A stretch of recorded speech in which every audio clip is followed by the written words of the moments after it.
जय सीताराम भक्तों। आज मैं आपके साथ शेयर करूंगा अपनी जर्नी एक व्लॉग के थ्रू कि मेरा दिन किस तरह से बीतता है। और नीम करोली महाराज की बहुत कृपा है। कुछ दिनों से पदमपुरी आया हुआ हूँ। पदमपुरी में मेरे पीछे आप देख रहे होंगे ये कैंप है। मेरे मित्र हैं विशाल जी, उनका यहाँ कैंप साइट है जहाँ पर कैंची धाम आने वाले भक्तों के लिए विशेष सेवा है। मात्र 1300 रुपये में रहने और खाने की व्यवस्था है भक्तों के लिए, और उसमें ब्रेकफास्ट और डिनर दिया जाता है। तो मैं भी यहाँ पिछले लगभग एक हफ्ते से यहाँ रह रहा हूँ और पहाड़ के इस शानदार मौसम को और इन वादियों को, इन जंगलों को, इस नदी को एंजॉय कर रहा हूँ। तो मैं आपके साथ शेयर करूंगा कि पूरा दिन मेरा किस तरह से बीतता है। सुबह के 6:30 बज रहे हैं और मैं जा रहा हूँ मॉर्निंग वॉक के लिए।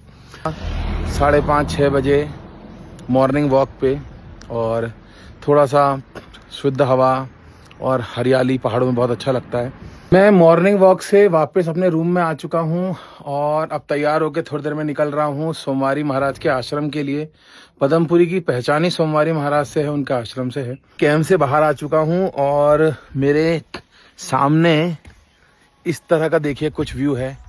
चारों ओर हरियाली है, ठंडी हवा चल रही है। पिछले 5 दिनों से रोज मैं सुबह उठ के मंदिर जाता हूँ, वहाँ नाम जाप करता हूँ, सीताराम नाम जाप, और बहुत ही सुकून है। कोई शोर नहीं है, चारों ओर आप देख रहे हैं सिर्फ और सिर्फ पहाड़ हैं। अभी जब मैं सोमवारी महाराज के आश्रम की तरफ जा रहा हूँ तो मैं आपको बताना चाहूँगा कि सोमवारी महाराज के बारे में कुछ। देखिए, हम सभी जानते हैं कि नीम करोली महाराज ने कैंची धाम और काकड़ी घाट में अपने आश्रम स्थापित किए, लेकिन नीम करोली महाराज के पहले उन्हीं दोनों जगहों पर सोमवारी महाराज ने तपस्या करी। सिर्फ 4 से 5 दिन के स्टे में ही मुझे महसूस हो रहा है कि मेरा बीपी शुगर बहुत ही कंट्रोल में है। जो स्ट्रेस एंजाइटी है वो ख़त्म हो गई है और ब्लड सर्कुलेशन बहुत अच्छा है।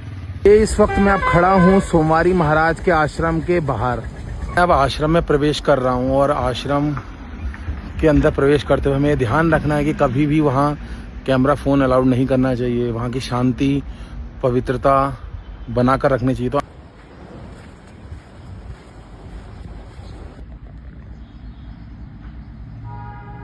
आश्रम में हनुमान चालीसा का पाठ करने के बाद अब मैं आश्रम के बाहर निकल आया हूँ और वापस अब कैंप में जा रहा हूँ। दोपहर के 12 बजने वाले हैं और लंच टाइम हो गया है। दोपहर का 12:30 बज चुका है और वैसे तो शहरों की तुलना में यहाँ पदमपुरी में गर्मी कम है, लेकिन फिर भी बहुत धूप है। आप मेरे पीछे देख रहे होंगे।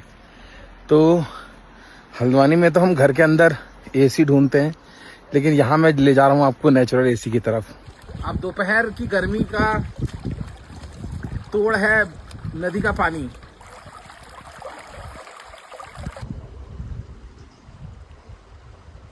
तो अब है लंच का टाइम और आज हमने बनाया है कढ़ी चावल।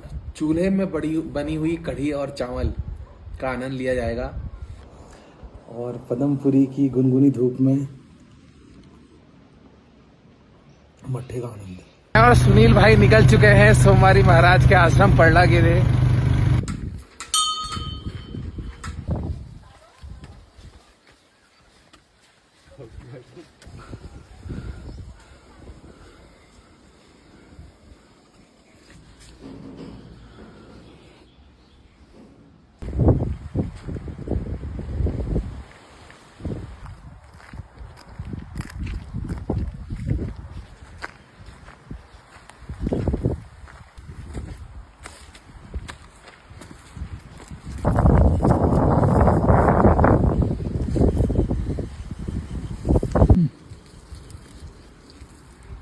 पहाड़ में घूमते हुए मिला है ये रसीला फल हिसालू। बिल्कुल स्ट्रॉबेरी जैसा रसीला हो रहा है। अभी वापस कैंप की तरफ जा रहे थे तो जो नेपाल का राष्ट्रीय फूल है और जो उत्तराखंड का राजकीय फूल है बुरांस, वो मुझे मिला है और इसको खा भी सकते हैं। इससे बीपी, शुगर और अन्य सभी चीज़ें भी ठीक होती हैं। तो इसको मैं खा रहा हूँ। सुनील भाई से इजाज़त। सुनील भाई इसको ऐसे खा सकते हैं ना? हाँ। बढ़िया। अब हो गए हैं शाम के 5 और ये समय है क्रिकेट का।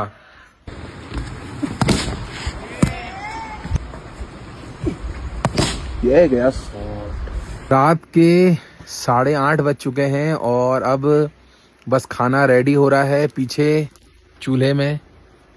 और तब तक थोड़े पुराने फिल्मी गाने गाए और सुने जा रहे हैं। तुमसे मिलके ऐसा लगा, तुमसे मिलके अरमां हुए पूरे दिल के, तुमसे मिलके ऐसा लगा, तुमसे मिलके अरमां हुए पूरे दिल के। अब रात का समय है, डिनर रेडी है और ये लौकी यहीं खेत की उगी हुई है, ऑर्गेनिक लौकी है और बस अब इसको खाना खा के आज का दिन समाप्त हो जाएगा।